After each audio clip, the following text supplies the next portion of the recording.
Bom, então boa noite a todos, mais uma vez, né? Eu vou apresentar hoje alguns outros poetas da segunda geração, né? Da segunda geração do modernismo.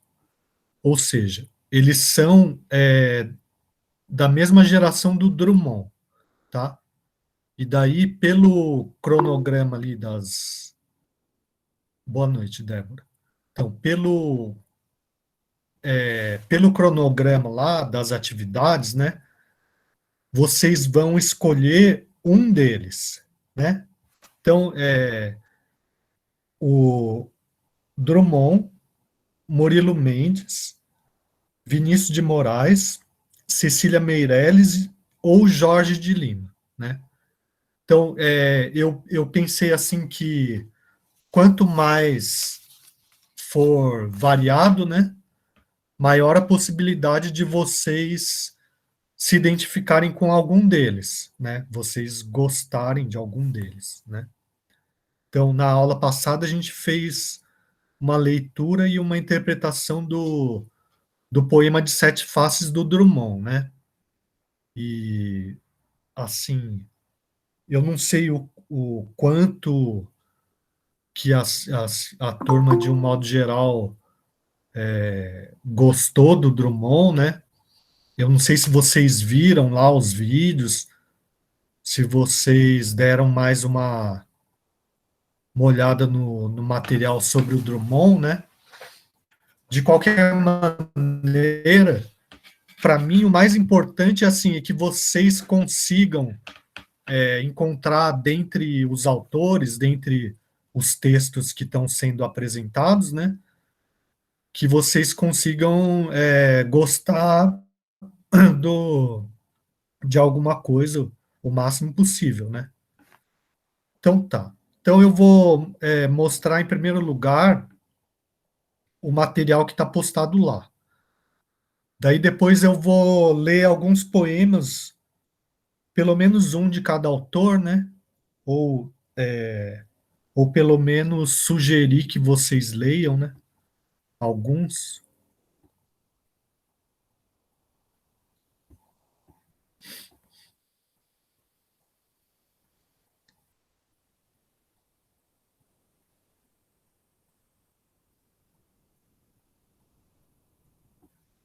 Bom,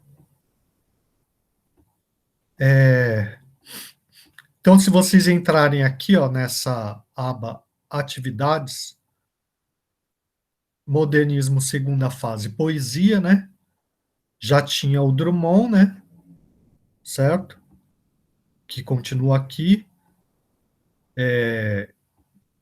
Eu não sei o quanto vocês exploraram esse material, mas a ideia é que vocês tenham tempo de fazer isso, porque essa atividade vai ficar para o dia 3 de agosto, né?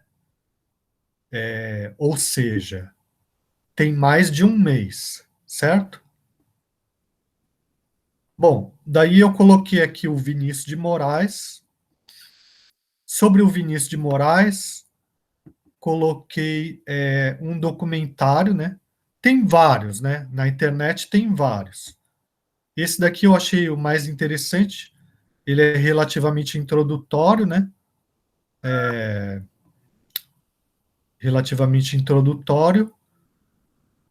E também tem algumas leituras de poemas dele, né? Bom, o Vinícius de Moraes, acho que todo mundo conhece pelo fato dele ser compositor, né, da MPB, né? E um dos principais nomes ligados à bossa nova, né? E ele foi embaixador também do Brasil, né?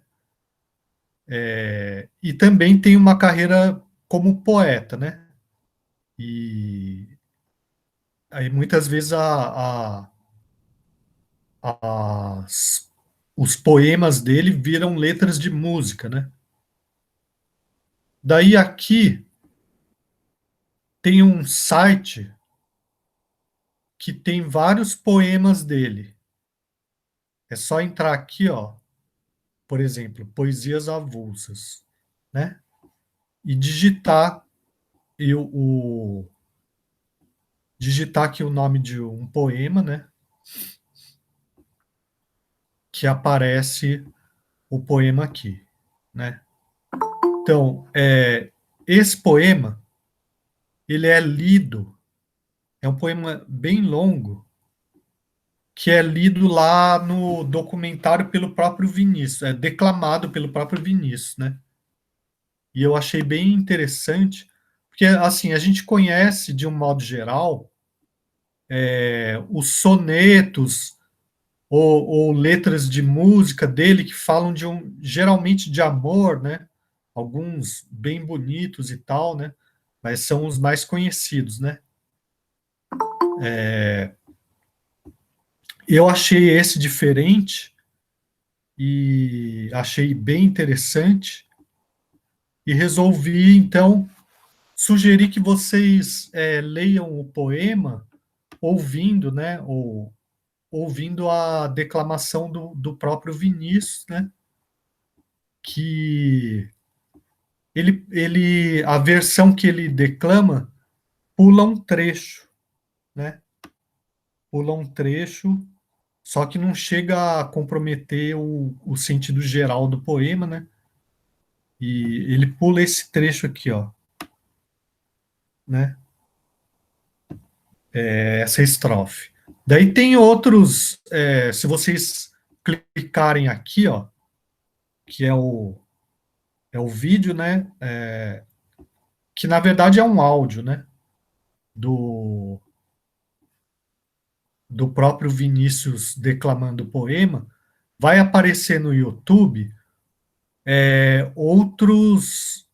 outras pessoas declamando, né? Daí tem alguns que aparece essa versão aqui integral, ou seja, com essa estrofe também. De qualquer forma, é interessante assim, ele ele estava em Barcelona, né? Quando escreveu esse poema chamado Pátria Minha. E de que maneira ele se dirige à pátria, né? Achei bem interessante. Então, a minha sugestão a respeito do Vinícius de Moraes, é essa, né? Que vocês vejam o documentário e leiam esse poema com a declamação dele, né? Mas é claro que a atividade vai ser para vocês explorarem, né, o material, certo? Para que vocês encontrem algo que realmente vocês gostem, né? Certo? Bom, o Vinícius de Moraes também tem os poemas da Arca de Noé, né, que viraram letras de música para criança. Enfim, é um autor bastante assim, que tem uma atuação bastante diversificada, né? Bom, daí a Cecília Meirelles, né? Eu coloquei aqui também um vídeo introdutório sobre a autora, né? Então é um programa, né? Esse de lá para cá são 2 episódios, ou melhor, é um programa em 2 partes, né? Então tem as 2 partes aqui,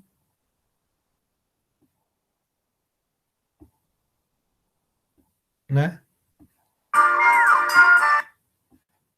E aqui tem um site que chama Cultura Genial, com 10 poemas selecionados por essa professora, né? E essa professora comenta, faz uma análise bastante breve dos poemas, né? E então eu vou ler um deles com vocês, né? Bom, a Cecília Meirelles também tem uma obra bastante diversa, né? Também tem um livro assim muito interessante de literatura infantil, infanto-juvenil, né? E isso também é dito aqui, né, no, no vídeo. E, bom, ela tem uma importância também para a educação, né?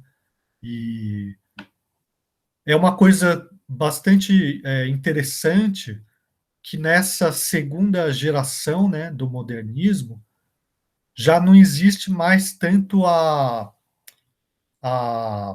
importância de romper com a tradição, né?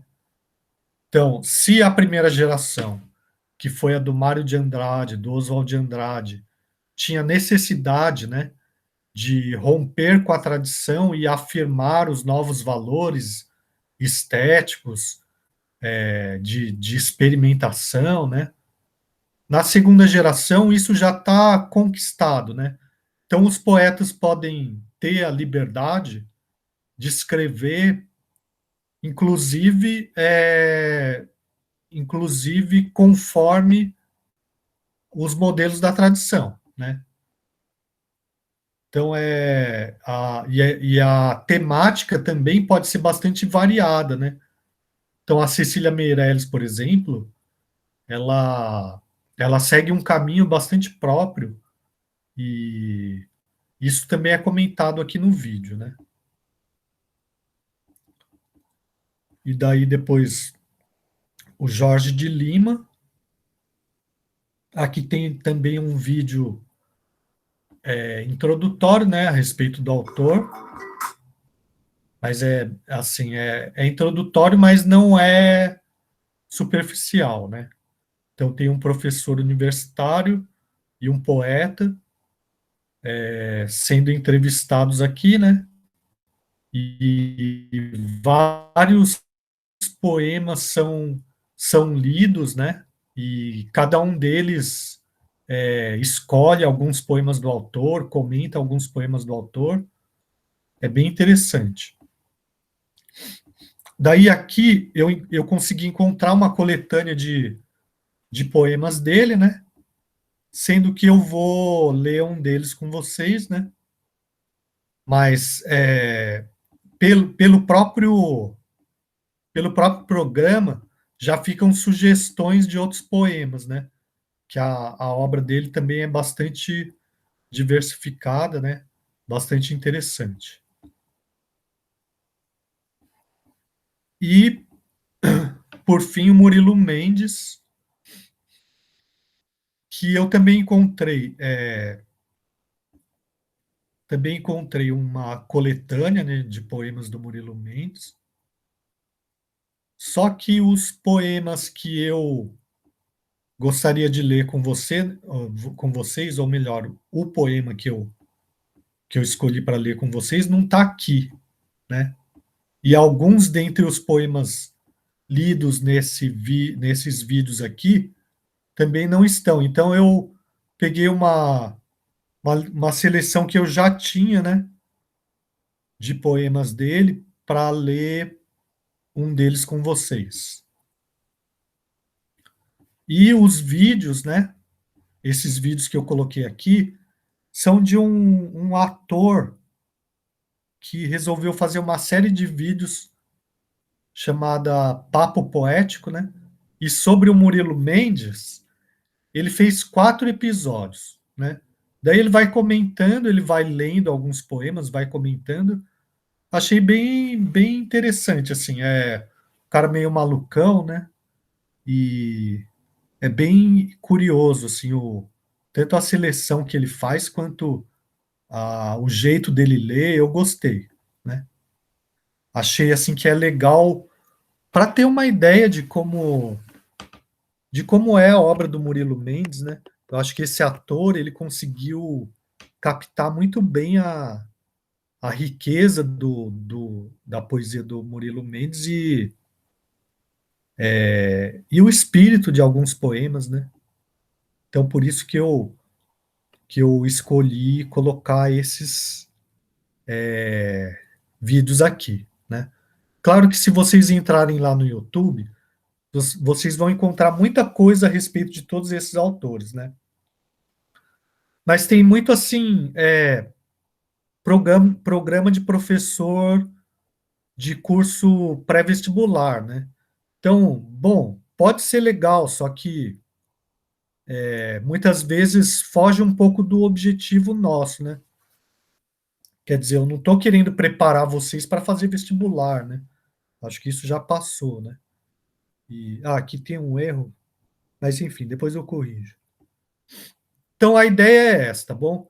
Eu vou, junto com vocês, ler alguns poemas que eu escolhi, né?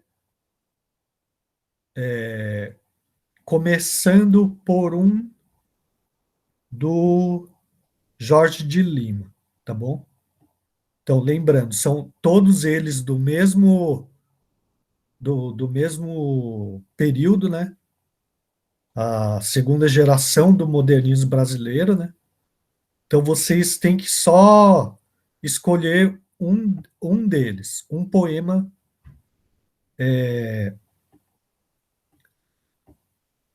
de um dos autores, tá bom? Então, eu vou começar com esse aqui.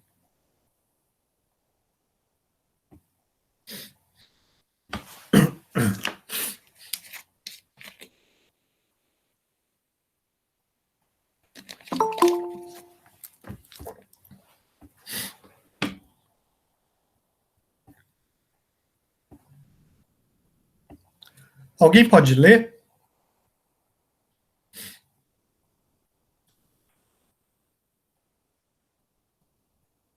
Eu posso, professor. Pode começar? Sim, por favor. O acendedor de lampiões.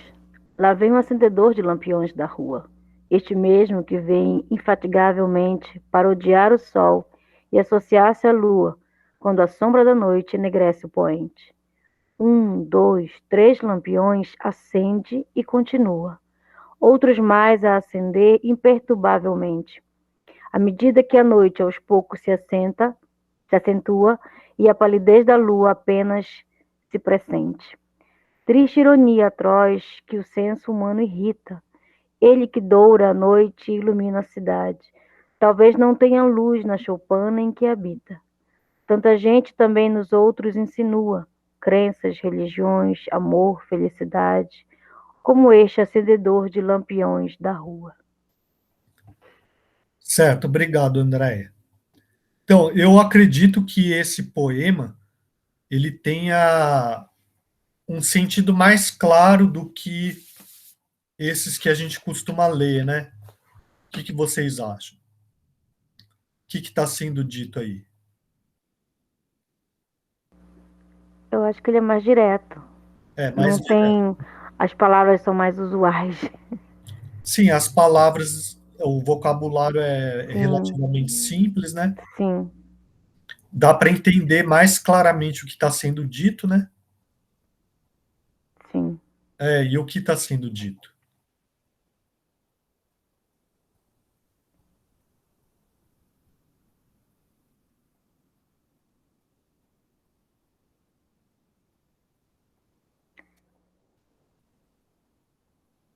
Bom, Eu acho. até, ó, a primeira e a segunda estrofes são quase que uma situação narrativa, né? Vai relatando um acontecimento que está relacionado com o título, né? O acendedor de lampiões, né? Então a situação é claramente essa mesmo, né? Lá vem o acendedor de lampiões da rua, este mesmo que vem infatigavelmente parodiar o sol e associar-se à lua, quando a sombra da noite enegrece o poente. Tem alguma figura de linguagem aqui, né? Parodiar o sol e associar-se à lua. 1, 2, 3 lampiões acende e continua. Outro mais a acender imperturbavelmente, à medida que a noite aos poucos se acentua e a palidez da lua apenas se pressente. Então é uma situação, né, que, claro, para nós já não existe, né, porque já não existe mais essa função, de acender o lampião, né? E nem existe mais lampião, né? Mas a gente consegue entender, né? Consegue? Sim, professor. Aham. Ou seja, esses lampiões aqui são o que hoje são os postes elétricos, né? Que acendem automaticamente, né? Mas não deixa de ter um aspecto poético nessas figuras, por exemplo, né? Parodiar o sol, né? Associar-se à lua, né? Quando a sombra da noite enegrece o poente.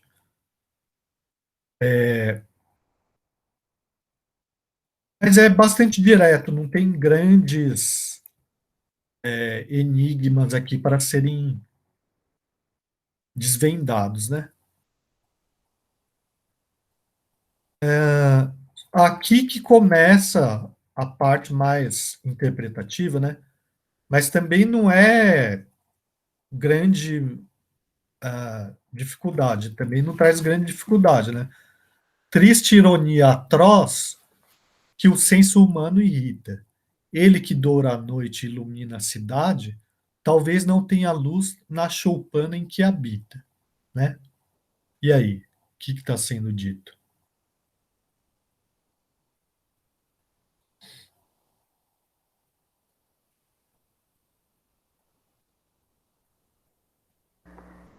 É como se ele estivesse refletindo sobre a vida do próprio acendedor de lampião, que ele traz luz para a cidade, para as casas, né, enfim, para a rua, mas talvez não tenha essa mesma luz na sua própria casa, ou no caso, Sim, uma choupana. é, sim, é isso, né?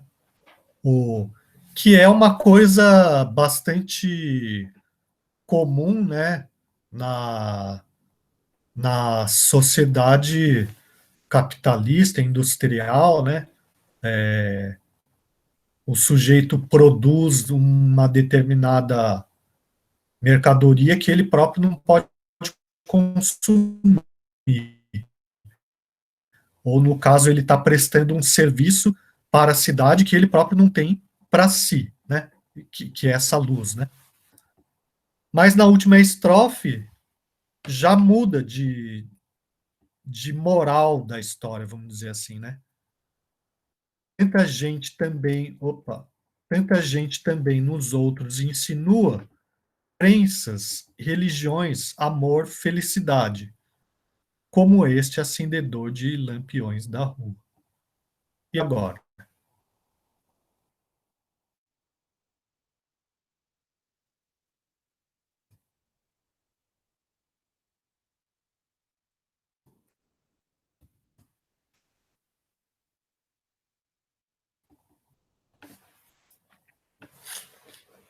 O que seriam esses outros? Me perdi aí no primeiro verso. Tanta gente também nos outros insinua, como se fosse nos outros acendedores? Não, Eu me perdi aí. Não não, entendi. nas outras pessoas. Ah, nos outros. Ah, nos outros no sentido de outras pessoas. Isso. Ah, tá. Bom, e aí?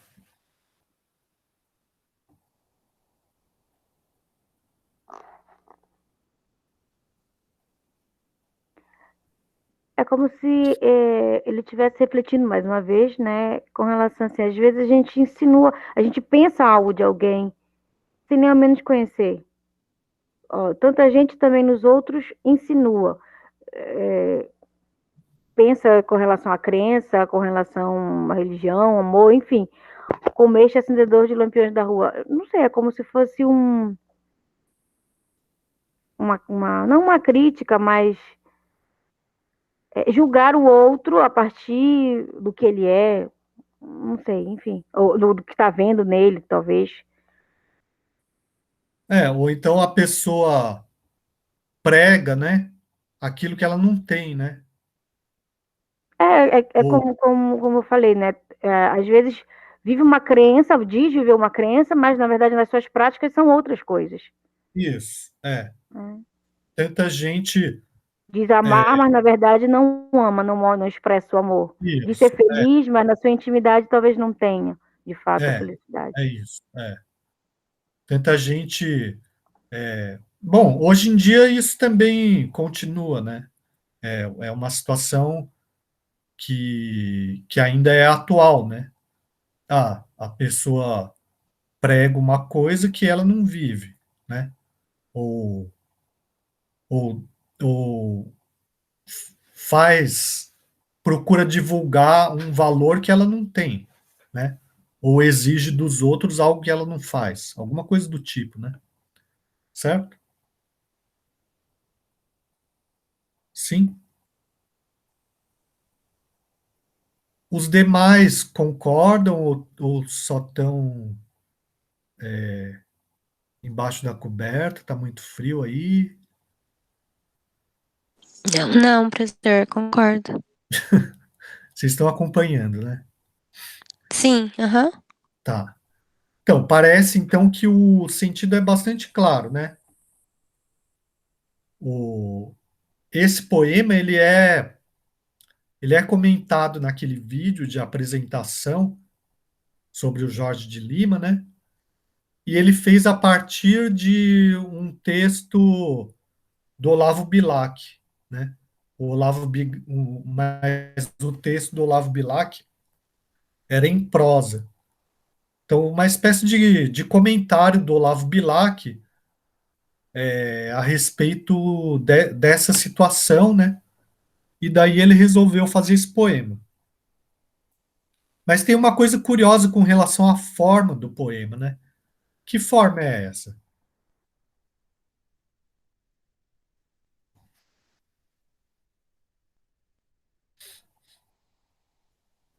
Ele é um soneto, Pois é, ele é um soneto. mas, Mas mas a última estrofe, perdão, o último verso de cada estrofe, eu não sei lhe dizer porque com relação à forma, eu não sei tratar muito bem, mas ele não se apresenta como os outros, perdão.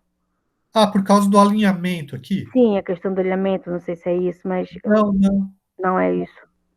Isso é só a diagramação dessa edição. Tá. Não, ele é um soneto, né? O que é uma coisa curiosa, né? Que se escreva um soneto a, a essa altura, né? Do modernismo, né? Ou seja, é aquilo que eu estava dizendo para vocês.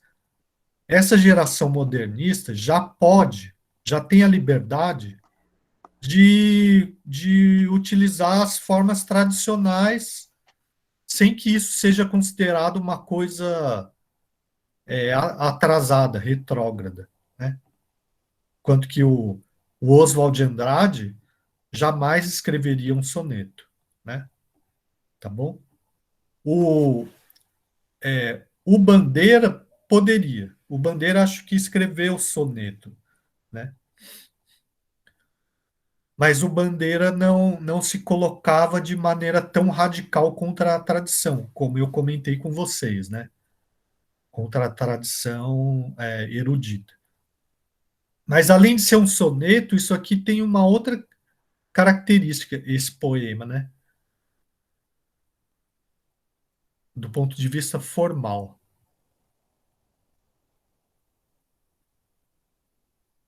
que faz com que ele seja ainda mais rebuscado, que é o fato dele ter 12 sílabas, né? Ele não tem 10, ele tem 12. Então, o verso de 12 sílabas, ele é chamado de alexandrino, né? É uma forma mais rebuscada ainda. Então, se vocês contarem, vão ver que tem 12, né? O, eu vou fazer um vídeo ainda. Eu contei, tive que contar, porque eu É, sempre me perco, tem não, mas 12. ó, é assim, ó. Lá vem o acendedor de lampiões da rua, certo? este mesmo que vem infatigavelmente, certo? E assim por diante, né? E é uma forma bastante regular, né? E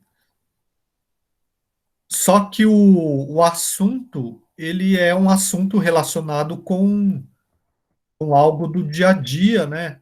Uma função de um trabalhador, né? Não é algo, não é algo distante da realidade, como vaso grego ou coisa do tipo, certo? E, bom, mas o Jorge de Lima, ele tem uma obra bastante diversificada, né? Esse daqui é só um exemplo de um poema dele. Então, a minha proposta, então, é que vocês vejam o vídeo lá e explorem os poemas do autor a partir daquela coletânea que eu deixei, certo? Certo. Aham. Tá. O Vinícius de Moraes, eu não vou ler nenhum poema dele com vocês, não, tá bom? O, eu vou só sugerir que vocês ouçam a declamação dele seguindo a leitura do poema no site. Chama Pátria Minha, tá bom? Pátria Minha. Tá. Da Cecília Meirelles, eu quero ler o seguinte poema com vocês.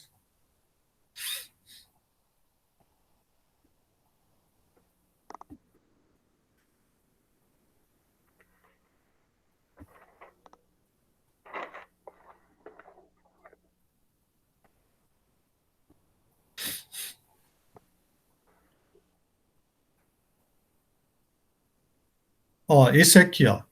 Alguém pode ler?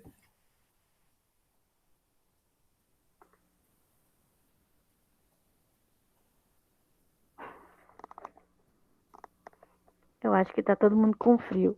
Deixa eu ler. Eu posso, professor, eu posso ler. Vou. Tá. Por favor, Débora. Peraí, só um segundo. Pode começar? Pode. Motivo. Eu canto porque o instante existe e a minha vida está completa. Não sou alegre nem sou triste, sou poeta.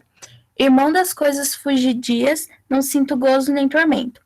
Atravesso noites de dias no vento. Se desmorono ou se edifico, se permaneço ou me desfaço. Não sei, não sei, não sei se fica ou passo. Sei que canto e a canção é tudo. Tem sangue eterno, a asa ritmada, e um dia sei que estarei mudo, mais nada. Certo. Obrigado, Débora. Nada. Bom, e aí? Esse poema também é bastante simples, né? Do ponto de vista do vocabulário, né? E acredito que também a, a sintaxe, né? É tudo bastante fácil de entender, né? Ou não? Sim. Aham. E o que está sendo dito? Para começar, esse título, né? Motivo, né? Motivo. Eu canto porque o instante existe e a minha vida está completa. Não sou alegre nem sou triste, sou poeta, né? Então o motivo. Que motivo vem a ser esse do título? Não tá falando sobre a vida? Ah, por quê? Porque lá no final, lá nos dois últimos versos, né? E um dia estarei mudo, mais nada. Sim, Sim, como ele fala assim, ó, eu canto porque o instante existe e a minha vida está completa. Não sou alegre nem sou triste, sou poeta. Irmão das coisas fugidias, não se... é assim, eu não sou isso, não sou aquilo. Eu não sou assim nem assado. Eu só sei que no final de tudo né? Um dia eu estarei mudo. Ou seja, o que que vai emudecer alguém? A vida, a morte, a Sim, vida que passa, enfim. tá falando da vida, tá falando da morte, né? Hum, Mas tá falando também do porquê canta, né? No caso, o eu lírico tá falando do motivo para cantar, mas o canto é o poema, né? O canto, no caso, é o poema, né? É uma associação entre a música e a poesia lírica, né? Certo? Que a poesia era cantada, então o cantar é a mesma coisa que fazer a poesia, né? Então, por que eu canto? Eu canto porque o instante existe e a minha vida está completa. Não sou alegre nem sou triste, sou poeta. Irmão das coisas fugidias, não sinto gozo nem tormento, atravesso noites e dias no vento. Então, o poema ele é todo construído através de antíteses, né? Então, não sou alegre nem sou triste, atravesso noites e dias, não sinto gozo nem tormento, né? Se desmodifico, se permaneço ou me desfaço, não sei se fico ou passo, né? Sempre antíteses, né? Eu sei que canto e a canção é tudo. Então, aqui a canção é o poema, né? Sei que canto e a canção é tudo. Tem sangue eterno a asa ritmada. Um dia sei que estarei mudo, mais nada. Bom, de certa forma, é como se estivesse explicando qual é o motivo de cantar. Canto porque eu existo, né? Ou como se fosse assim, ah, o Descartes falar, eu penso, logo existo, aqui não, né?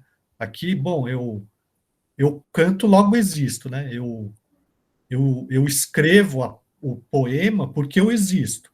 Ou, assim, eu me defino como alguém que escreve o poema, né? Certo? Não faço isso por algum motivo específico, né? Porque a minha vida está completa. Ou seja, eu não canto para completar algo que falta, né? Eu não escrevo porque eu necessito de algo que eu não tenho, certo? É como se fosse, eu faço porque me dá vontade, independente da situação, independente do que existe. Eu É, faço, sim, apenas eu faço. sim, mas é algo que me define, algo que me define enquanto ser, né? É mais do que eu tenho vontade. Eu tenho vontade de fazer, eu faço. Porque se a vontade passar, eu deixo de fazer? Então, a questão é que não deixa de fazer, né? Entendeu? Tipo uma característica dele, faz parte dele, não é? Isso, faz parte dele. Canta porque existe, assim como, eu penso, logo existo, né? Então, eu canto, logo existo. Ou eu existo através do meu canto, né? Ou através do meu poema. Então, não sou alegre nem sou triste, sou poeta. Outra coisa, outra ideia que está aqui é assim, a ideia que está se contrapondo, né? A ideia do poeta como imortal, né? Que, de acordo com a tradição clássica, né? O, a poesia torna o poeta imortal, mas aqui não, certo? Então, tem a ver com aquilo que a Andrea estava falando a respeito da vida e da morte, né? Irmão das coisas fugidias. Não sinto gozo nem tormento. Atravesso noites e dias no vento. Então, irmão das coisas passageiras. Não sinto gozo nem tormento, nem prazer nem sofrimento, né? Através do... Tá Oh. parecendo aquela música acho que é do Zeca Pagodinho, né? Deixa a vida me levar, a vida leva eu. Lembrou? Tem um pouco isso, né? A vida leva independentemente do... Ou a atitude da pessoa é uma atitude de estar acima ou além, né, do sofrimento e do prazer, né?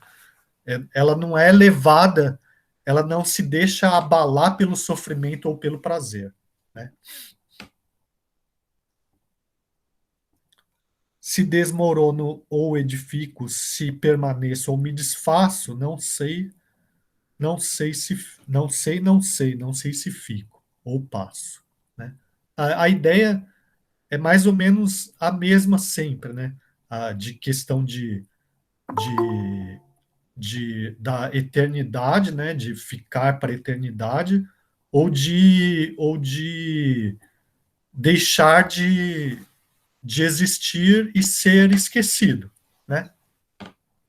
Ou de destruir ou construir, né?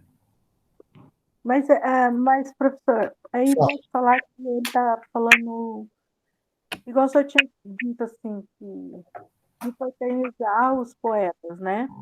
Aham.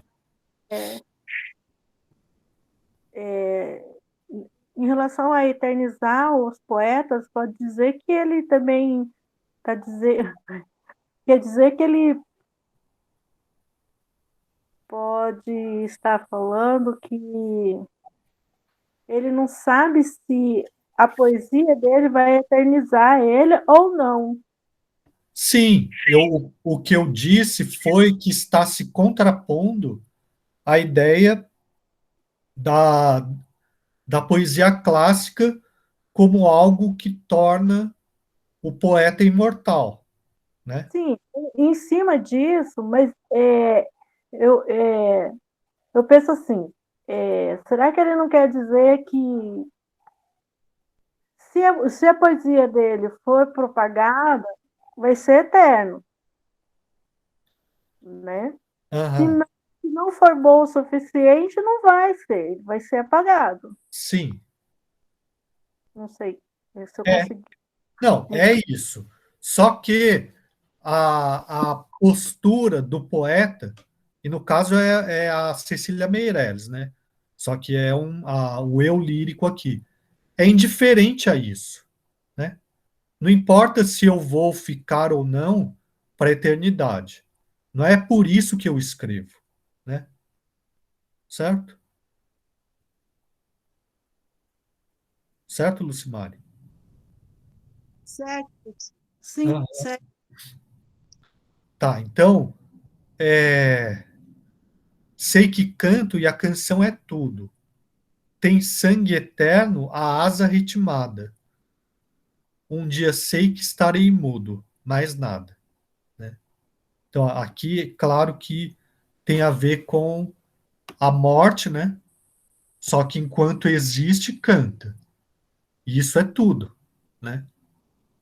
E aqui também tem uma figura, uma imagem bastante bonita, né? Porque o poeta tem a ver com um pássaro que canta, né? Alguma coisa do tipo, né? Tem sangue eterno a asa ritmada. A asa ritmada é o voo, mas também é o próprio poema, né? E esse sangue eterno, como se fosse talvez alguma coisa que passa de uma geração para outra, ou talvez a energia que possibilita esse movimento, né? Mas independentemente da lógica, eu acho que as imagens são belas, né? A, é meio existencialista, sei lá, como Veja assim, a antítese ela tá desde a primeira estrofe até o último verso. Mas é como a Lucimar falou, com relação a eternizar. Quando fala tem sangue eterno, é uma questão de hereditariedade, vai de geração em geração. Mas quando chega no último verso, né? Mas um dia estarei mudo. Então, é como se essa eternidade que iria passar se cala, acaba. É uma antítese sempre muito bem aplicada para que a gente realmente reflita. Sim, né? sim. Sempre tem uma consciência da morte ou da finitude das coisas, né? Certo? E do ponto de vista formal, hein? Como que é?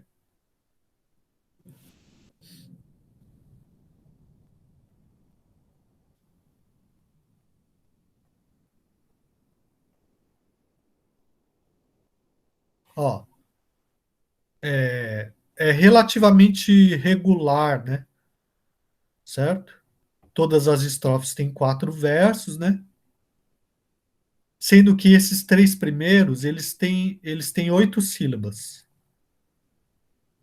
E o último, ele pode ter 3 ou 2, né? Então, isso é uma característica interessante também, que não é necessariamente, não é rigidamente regular, né? Ele é quase regular, né? Mas não existe uma preocupação tão grande assim com a forma, como no parnasianismo, né? Aliás, se a gente for pensar na Cecília Meirelles com relação a alguma dessas outras escolas, ela se aproxima até um pouco do simbolismo, né? Mas tem uma musicalidade bem grande, né? O poema, né? Tem as rimas, né? Entre os versos ímpares, né? E os pares também, né? Então é como se fosse aquela rima cruzada, certo? Parece o chá-chá-chá, que é do. Não, não que seja, mas na verdade o chá-chá-chá é do cordel, né? Chá, chá, chá. Eu li uma vez o. Li não, eu vi o. Eu acho que era o Suassuna. Era o Suassuna, numa entrevista dele, brincando com alguns cordéis, e ele disse que o cordel seria um chá-chá-chá. Aí eu fui tentar entender o que era o chá-chá-chá. Era essa questão da rima, né, Ah, nos versos. Aí tem uma melodia, então tá sempre rimando, tá sempre melodiando. Só que não na sim. estrutura do chá-chá, porque são 6 versos, né? Mas é como se fosse esse. Uhum. Não, então, é bastante. A forma não é rigidamente regular, né? Por causa desse último verso.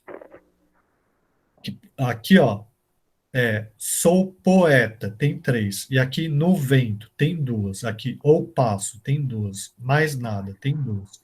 Né? Uhum. Só que todos esses aqui tem 8. Né? E, bom, e só de ler a gente percebe, como a André falou, né?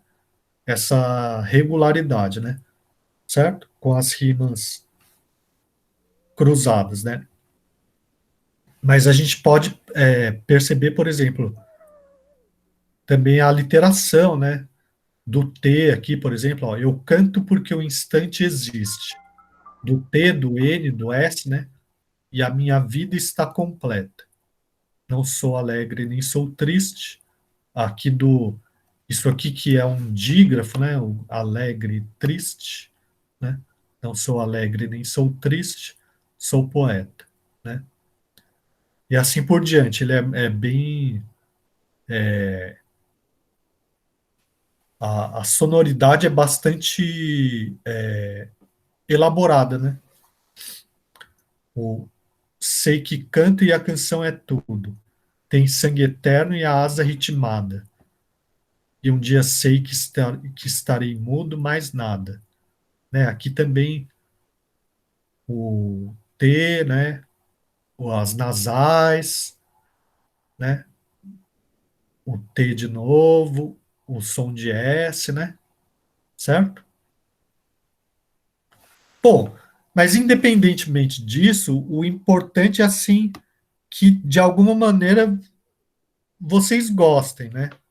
Que seja agradável, né? Enfim, não sei, é difícil dar aula remota porque a gente não vê as pessoas, né? Bom, a Andréa está participando, a Lucimari também, um ou outro faz um comentário de vez em quando, mas não dá para saber se vocês estão gostando ou não, né? Mas a ideia é que gostem. Porque é como se fosse uma música, né? É como se fosse uma música e alguma hora, mesmo que no começo seja às vezes estranho, de repente você se dá conta de que aquilo foi, que você interiorizou aquilo, né? Daí, pelo menos comigo é assim, né? A leitura de poesia. Alguns poemas, claro, logo de início me tocam, né? Me despertam algo.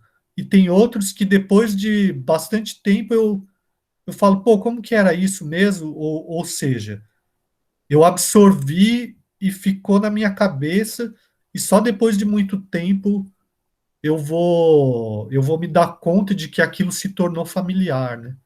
E daí eu vou procurar para reler como se fosse uma melodia, uma música que ficou na cabeça e eu quero ouvir de novo para ver como era, né?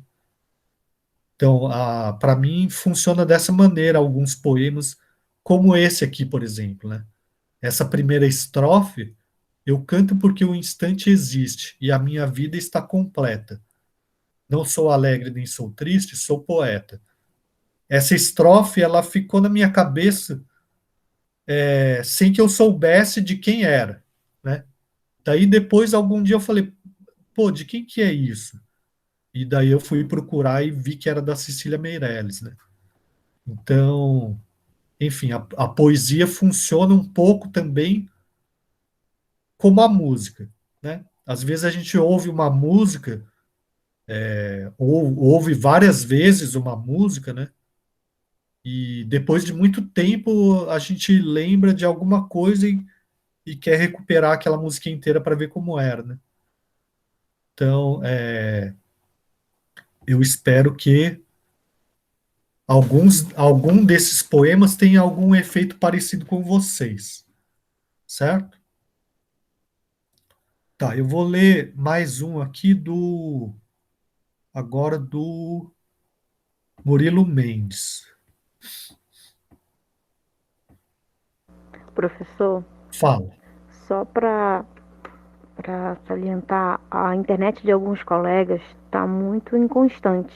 Uhum. Então, eles estão conseguindo voltar, mas aí mal consegue cair de novo, tá? Tá. Tá bem inconstante mesmo. Teve chuva aí, tá difícil também para alguns Entendi. lugares, Uhum. tá bom? Tudo bem.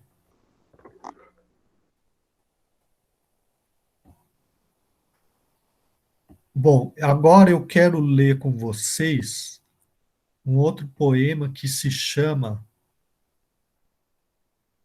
esse aqui do Murilo Mendes. Se chama Novíssimo Prometeu.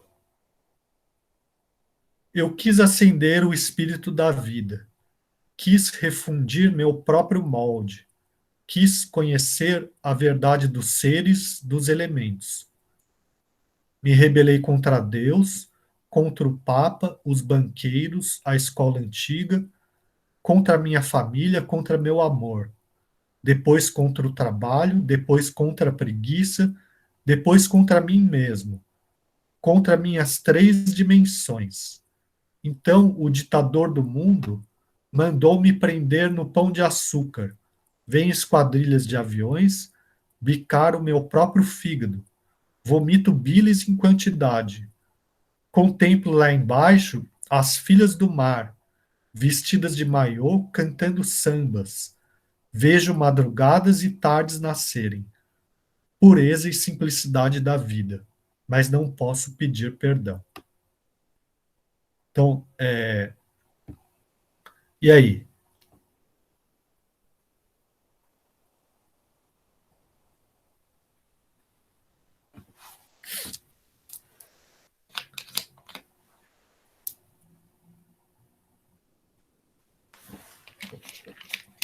Acho que esse primeiro a gente tinha que fazer uma referência a quem foi Prometeu, né?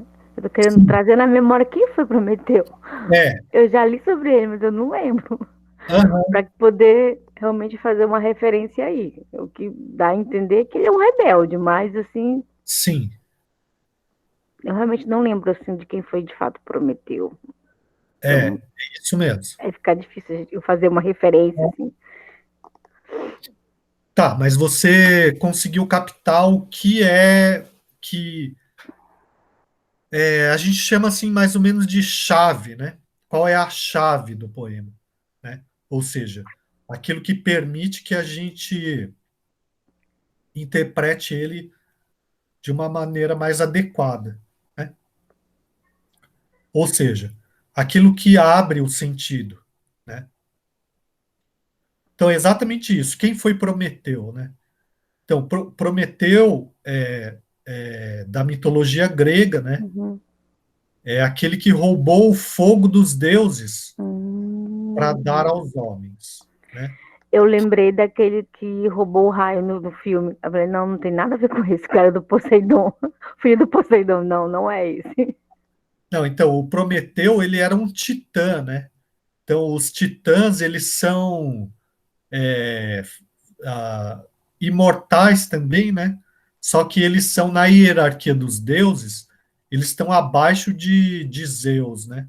E daí, num determinado momento, eles se rebelam, né? Contra os deuses do Olimpo, né? O Prometeu ele era mais amigo dos homens mortais do que dos deuses. Então ele tenta roubar o fogo para levar aos homens, que é um mito que tem alguma semelhança na tradição judaica, né, com o fruto proibido, né, o fruto da árvore do conhecimento da árvore do conhecimento do bem e do mal, né? Ou... Então é como se fosse assim, roubar o fogo dos deuses significa dar aos homens o poder e o conhecimento, né? Que tem a ver com a ideia da árvore do conhecimento do bem e do mal, né? Certo? Só que isso é uma é uma contravenção, né? Isso é algo que vai além do que cabe, né? Do que cabe aos homens, do que é permitido. Então, o Prometeu ele é punido, né? De que maneira que ele é punido? Ele é preso a um rochedo, né? A um penedo de cabeça para baixo, né? Ele é acorrentado e a punição dele é que vêm umas águias durante o dia e comem o fígado dele. E daí, durante a noite, o fígado se regenera. E daí, durante o dia, as águias voltam e comem de novo. E assim por diante. Certo? Ele fica preso de cabeça para baixo nesse penedo. Bom, mas esse é o novíssimo Prometeu. Então, eu quis acender o espírito da vida, que tem a ver com a ideia de roubar o fogo dos deuses mesmo, né? Quis refundir meu próprio molde. Bom, daí tem a questão de que os homens, eles eram moldados de barro pelos deuses, né? Quis conhecer a verdade dos seres, dos elementos. Me rebelei contra Deus. Daí aqui já começa o novíssimo Prometeu, porque ele vai se rebelar contra o Papa, os banqueiros, a escola antiga, contra a minha família, contra meu amor, depois contra o trabalho, depois contra a preguiça, depois contra mim mesmo. Quer dizer, ele vai se rebelar contra tudo, né? Até contra ele próprio, né? Contra minhas três dimensões. Bom, aqui a gente pode pensar três dimensões que tem a ver com Corpo, alma e espírito? Ué? Seria corpo, alma e Não, espírito? não, as três dimensões são as três dimensões físicas mesmo, né? Ah, Altura, largura e profundidade, né? sim, sim, É sim. o espaço, né? É o espaço.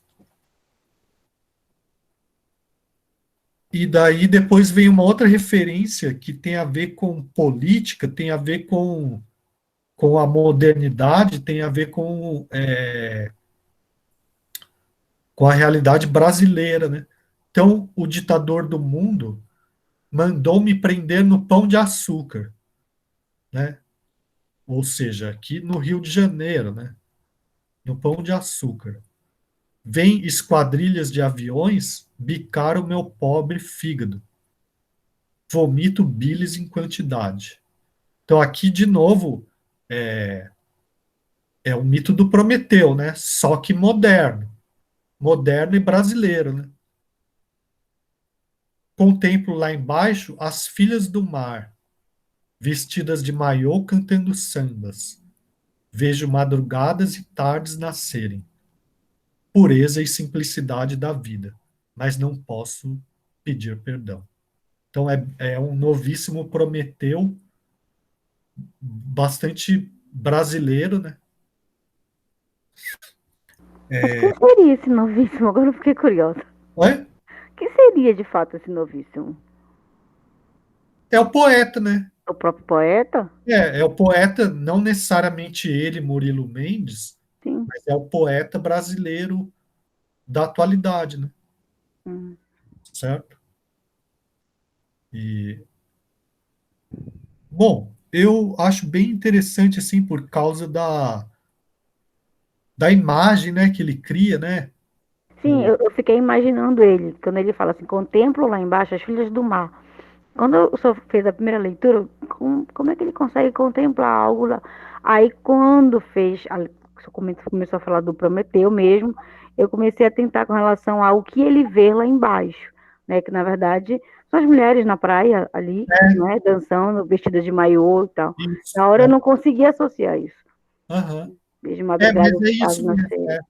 é a cultura brasileira, popular, né? Pureza e simplicidade da vida, né? Mas não posso pedir perdão, certo?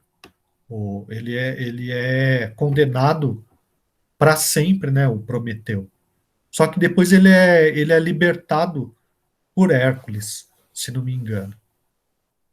Mas enfim, o próprio Prometeu, ele não pede perdão, ele não se arrepende de ter se rebelado contra os deuses, né?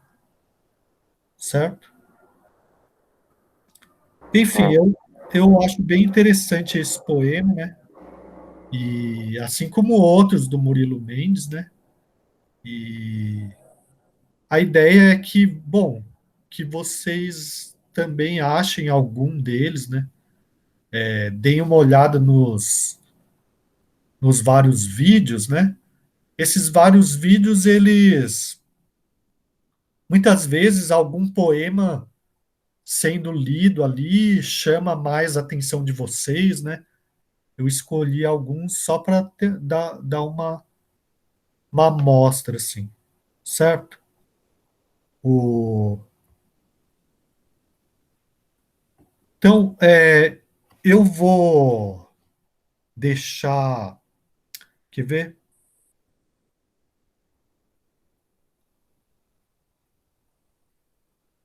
a atividade, né, ela vai ficar para o dia 8 de agosto, né? Porque eu vou mostrar aqui para vocês como está o cronograma, né?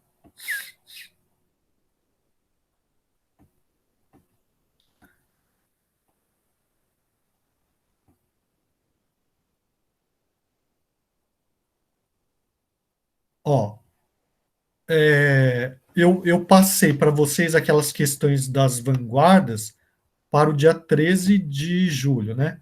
Então, essa primeira fase do modernismo, que é o Mário e Oswald de Andrade, fica para o dia 20 de julho, né? Depois aqui sobre o Manuel Bandeira, dia 27 de julho. Daí sobre o Drummond, sobre esses autores, né? Drummond ou Jorge de Lima, ou Murilo Mendes, ou Cecília Meirelles, ou Vinícius de Moraes, para o dia 3 de agosto, certo? Daí, Só confirmando, professor, é 3 ou é 8? desculpa, eu tinha falado 8, é 3, desculpa, é 3. Tá. Daí, ó, daí vai faltar, bom, a gente está aqui, ó, né, 29/6, certo? Então, na próxima aula, a gente vai falar sobre José Lins do Rego, Graciliano Ramos, né? Depois, no dia 13, vai juntar as duas coisas. Aqui vem a apresentação das respostas daquele questionário, né? Daquele questionário sobre as vanguardas e João Cabral de Melo Neto. E daqui até o dia 10 vão ocorrer ao mesmo tempo eu falando dos novos autores e corrigindo as atividades anteriores, certo? Até o dia 10, que então termina, né? Então a gente já está para lá da metade do curso, né? Tem 1, 2, 3, 4, 5, 6 encontros só, certo? Tudo bem? Certo, tudo bem. Tá. E que mais? Acho que por hoje é só, né? É assim, como tem pouca gente. Professor, boa noite. Oi, Carlos. O nosso último encontro é no dia 10/8, pelo que eu vi aí no calendário? Sim, é no dia 10/8. Tá. No dia 10/8, eu estarei em Recife. Eu vou, em homenagem à disciplina, da qual eu gosto muito, vou fazer uma homenagem a 2 poetas que estão aí dentro desse conteúdo. Manuel Bandeira e João Cabral de Melo Neto. Legal. Certo? Eu vou preparar não uma apresentação, mas eu vou bom. fazer uma referência na última aula, pode ser? Pode, claro. Tá bom, obrigado. Então, como assim, as pessoas tem pouca gente, as pessoas estão participando pouco, então eu não vou ficar lendo mais poemas de outros autores, não, mas eu espero que vocês, na medida da disponibilidade de vocês, deem uma explorada lá naquele material, tá bom? E eu espero que vocês gostem de alguns autores, alguns dos poemas, pelo menos, né? Então, a atividade vai ser assim, escolher algum poema de algum autor e analisar, né? Não tem muito segredo, tá bom?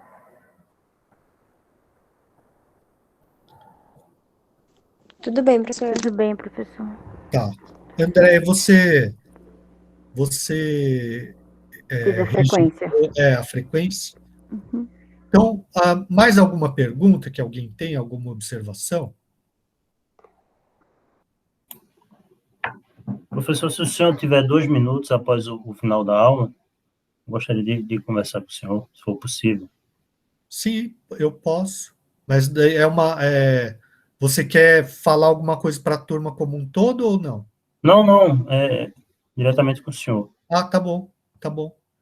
Tá. Bom, então, se ninguém mais tiver nenhuma pergunta, nenhuma observação, nenhum questionamento, eu vou parar a gravação agora, né?